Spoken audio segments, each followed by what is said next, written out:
सभी सनातनी हिंदुओं बहनों और भाइयों के चरणों में मेरा कोटि कोटि वंदन प्रणाम और भारत माता के चरणों में साष्टांग प्रणाम करते हुए मुझे बड़ा गर्व हो रहा है और मैं बड़ा अभिभूत हूँ कि 1 फरवरी 2026 को विराट हिंदू सम्मेलन का आयोजन हुआ और बड़ा सफल रहा।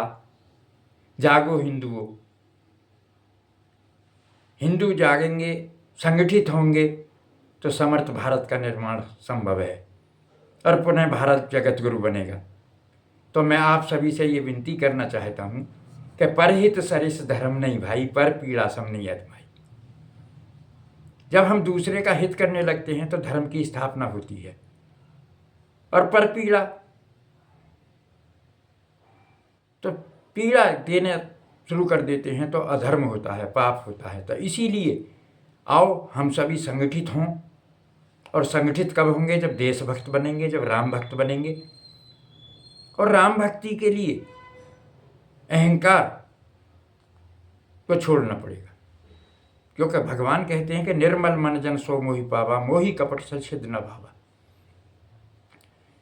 तो इसीलिए मैं तो सब लोगों से ये प्रार्थना करूँगा कि इसी तरह के आयोजन हमारे बुलंदशहर की धराधाम पर होने चाहिए और आगे भी सभी लोग संगठित हों, आगे बढ़ें, क्योंकि ये जो समय है 2 युगों का जो मिलन आएगा, क्योंकि कलयुग जाएगा और सतयुग आएगा और राम राज्य की स्थापना होगी।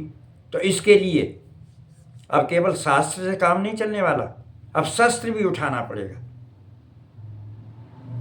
क्योंकि युद्ध जो जीता जाएगा वो मैदान में जीता जाता है, युद्ध क्षेत्र में जीता जाता है।